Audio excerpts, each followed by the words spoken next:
MZTV. I really want there to be peace and understanding between the genders. I'm tired of the gender war. It's a giant misunderstanding. Men don't understand women, women don't understand men. Neither one of them are communicating very well. And I pray that my books on this topic, and this is a hobby of mine, this topic, you know, my main thrust is Paul's gospel and the grace of God and opposing, contradicting, and exposing and rebuking religious hypocrisy in the world. But you know what? If Satan wants to destroy the message of God, he will try to destroy the world. He will try to destroy society and culture. In order to do that, all he has to do is destroy the family unit. We know that Satan has made great inroads in destroying the family. To destroy the family, he needs to destroy husbands and wives. He needs to wreck marriages. And to wreck marriages, all he has to do is use sex. Sex is the wrecking of marriages. So in teaching on the topic of sex, I am by extension saving society. It's a start. You have a happy home, your children are happy, and the family unit is happy. If enough people are happy, then the society, the neighborhood will be happy, the city, it just goes on. It starts with men and women in the bedroom. And I'm sorry, but marriage is all about sex. Why am I apologizing? Did I just say I'm sorry? I take it back. I'm not sorry. God did it.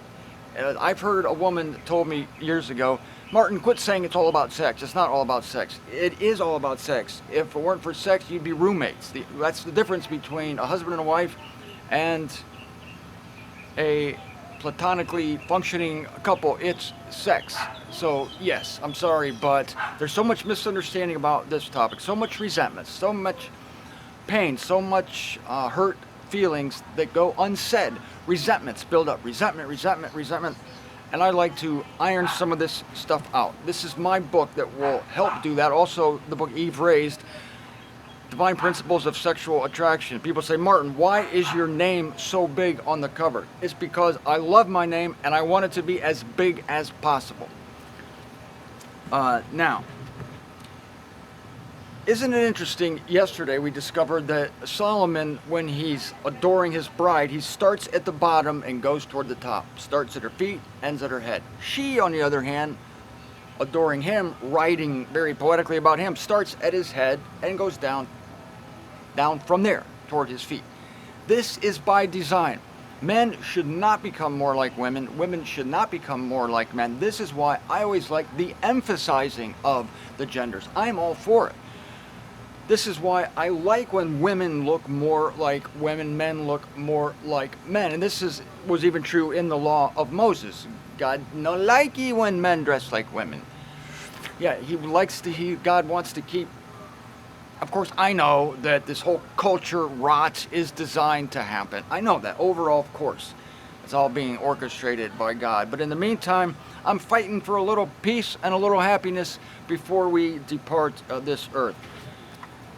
Now, I know women tend to resent that they are sexual creatures and that they are put on this earth partly, not wholly, not completely, partly because of what I've been telling you, a reflection, an indication on earth that God is beautiful. Some women resent it, and it's so easy. I can see the problem that the women have. It's so easy to feel objectified and to feel like you're just being looked at as a sexual creature.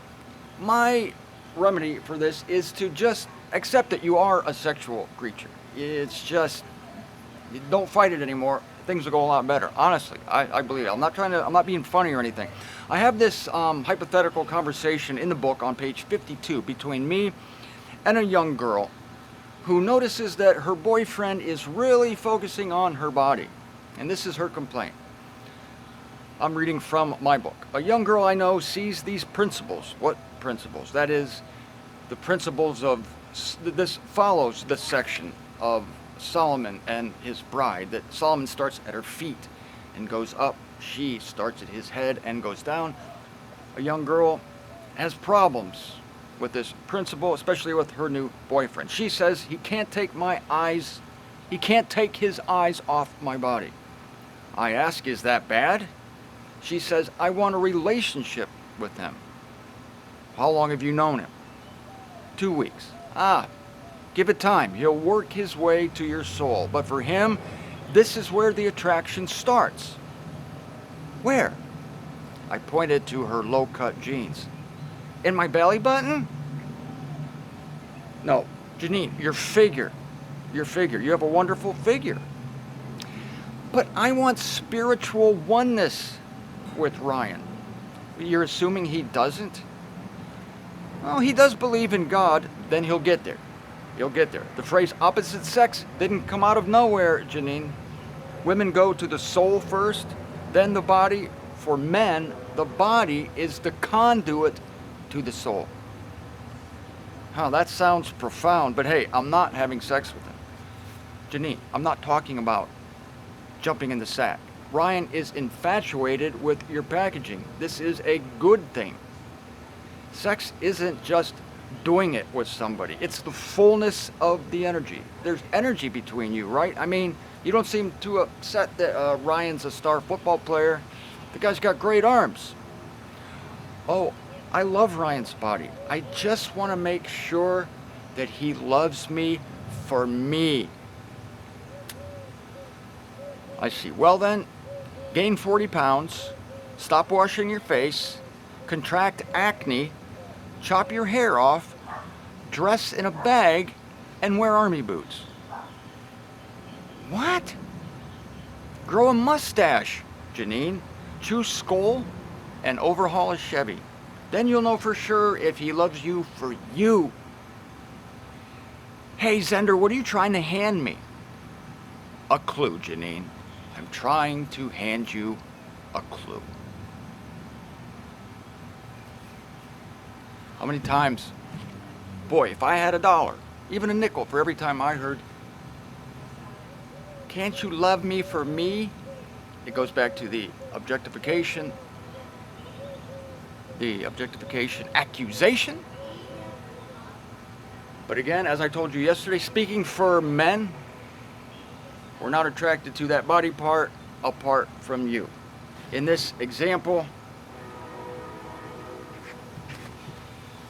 does anyone, what is loving somebody for who they are? I mean, let's take sex out of it for a moment. Some women, they won't fall for a man who doesn't make a certain amount of money, or some people are turned off by people who don't have education. Some people are turned off by people who have a certain kind of job. Some people don't like men who are bald. Some women don't like men who have hair. I mean, there's so many variables, so many subjective opinions people have. Women about what they like and don't like about men, men about what they like and don't like about women. Can anybody really get down to the essence and say, just love me for me? Just love me for me. Don't love me because I have 42-inch chest. Don't love me because I am an executive at Chrysler and I make 7 figures a year. Love me for me. But the me, the essential person, includes all these other things. Everybody is a package deal. And so my challenge to Janine was, well, if you want to make sure he loves you for you, then get rid of everything, right? Chop your hair off, dress in a bag, chew Skoll. Just purposely try to turn people off. Who does that? Do you purposely try to turn people off? Well, if you're not doing that on purpose, which is good, and you're trying to make people like you, and you're doing things, taking care of yourself, exercising, eating right, you're doing things so that people like you, don't resent it when they like you for those things that you have done. Wow, I make sense for a living. It's a burden sometimes, but I love it. So ladies, accept your beautiful, enviable role. And a smile at a man today. This is my assignment for you. I want you to put some makeup on, and I want you to purposely catch the eye of a man and just smile at him. Just smile. You will make his day. There are some men out there, I mean, everybody is, like, who said it? Was it Ralph Waldo Emerson or Henry David Thoreau? I think it was Henry David Thoreau who says that men everywhere lead lives of quiet desperation. I think that applies to both sexes. But there are many miserable, poor men. Maybe they've lost their wives. Maybe they're struggling with employment issues. Maybe they just think God hates them.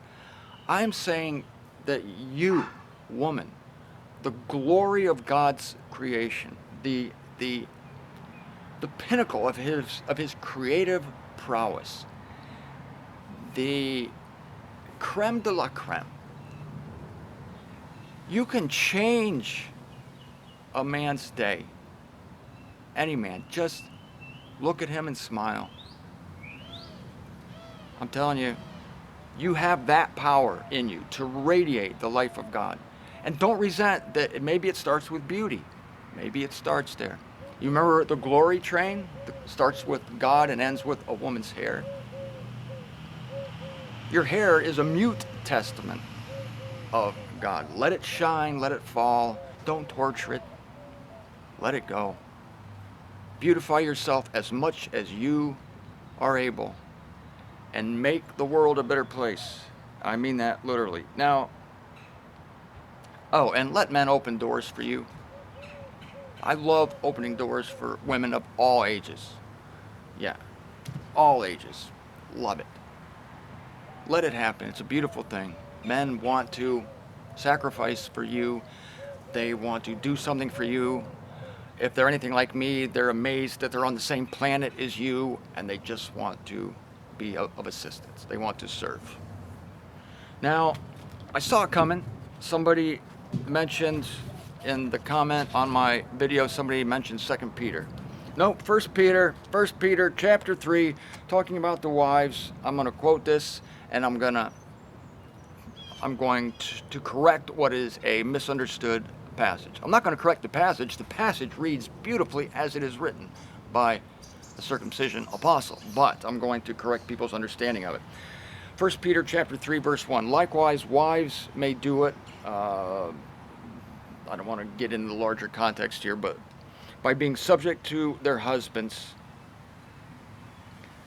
that if any are stubborn, that is, if any of the husbands are stubborn as to the word, they will be gained without a word through the behavior of their wives, being spectators of your pure behavior in fear, whose adornment, this is the critical part, because I've been talking about women being adorned. I've been talking about, thumbs up, I'm encouraging women to adorn themselves and to put on some makeup, let their hair hang down, make the world a better place. Smile at a man, let a man open the door for you. All's good. Especially do this for your husband.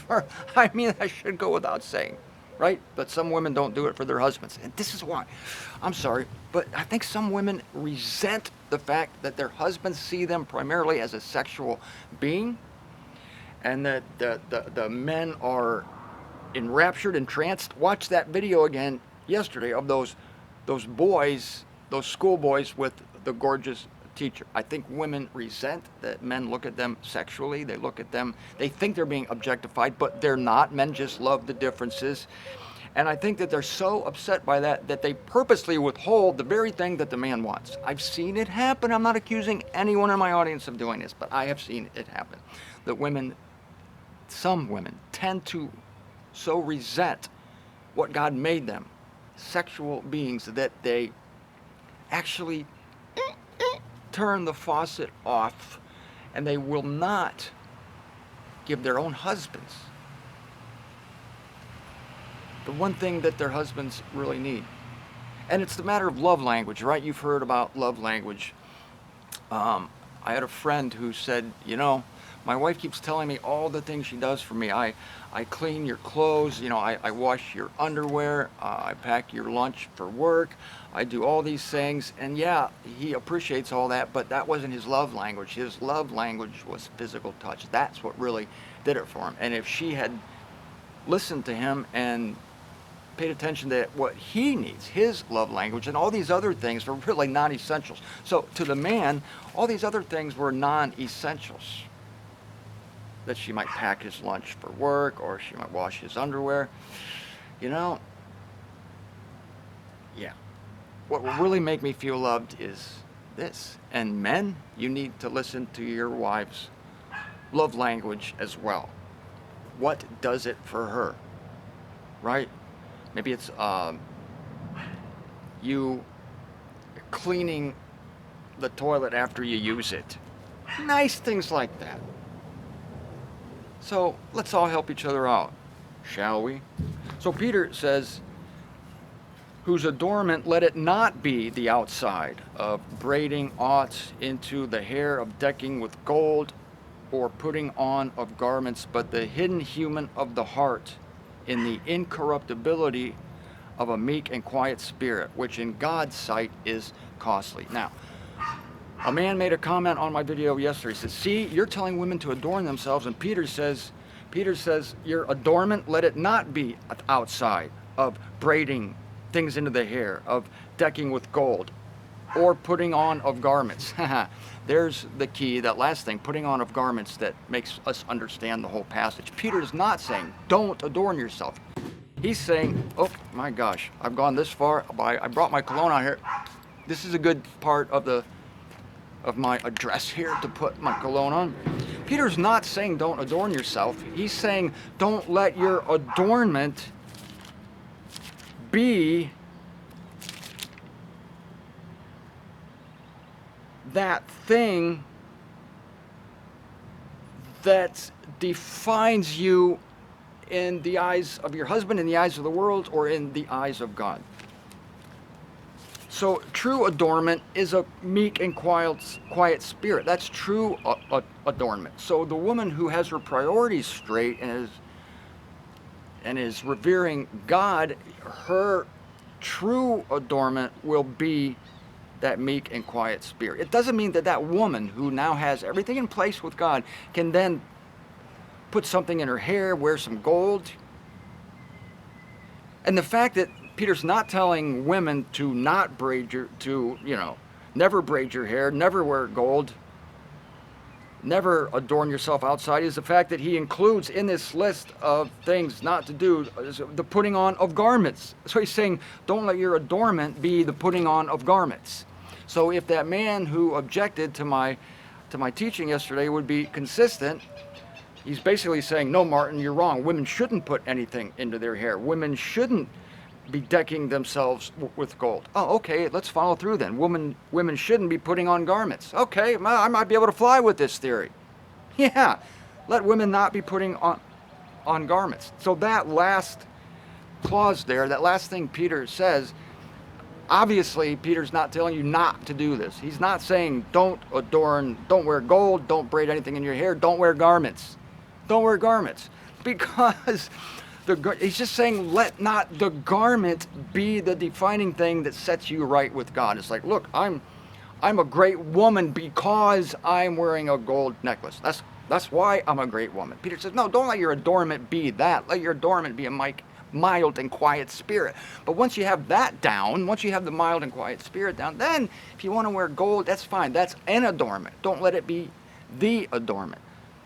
Don't let it be the adornment. You see, it just makes sense when you look at the context and you look at the putting on of garments. Yes, because even any garment you put on, it's instantly going to be something nice. The alternative here is that we all be like the Muslim women who cover their bodies in black, which is a slap in the face of God of how he made them. And we're not going toward this, are we? No, we're not becoming legalistic. We're not telling women not to wear gold. If this man who objected to what I said yesterday would be consistent, he would say, nope, women don't wear any gold.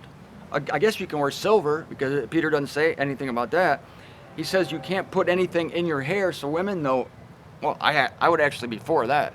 Because what women put in their hair, they're usually torturing it and pulling it tighter than a Remo snare drum head. No, I'm not for that at all. But the idea here being the adorned. And yet, again, God describes the New Jerusalem coming down from heaven as a wife adorned for her husband. Yes, adorn yourselves, ladies. Yes, but don't make that. Don't let the outside, here's Peter's point. Don't let the outside be the definition of you. The definition of you is your mild and quiet spirit. What is outside, whatever you put on your body, whatever you put into your hair, however you wear your hair, that is an accessory. It is on top of the true adornment that you have, women, and that is a meek and quiet spirit, which in God's sight is costly.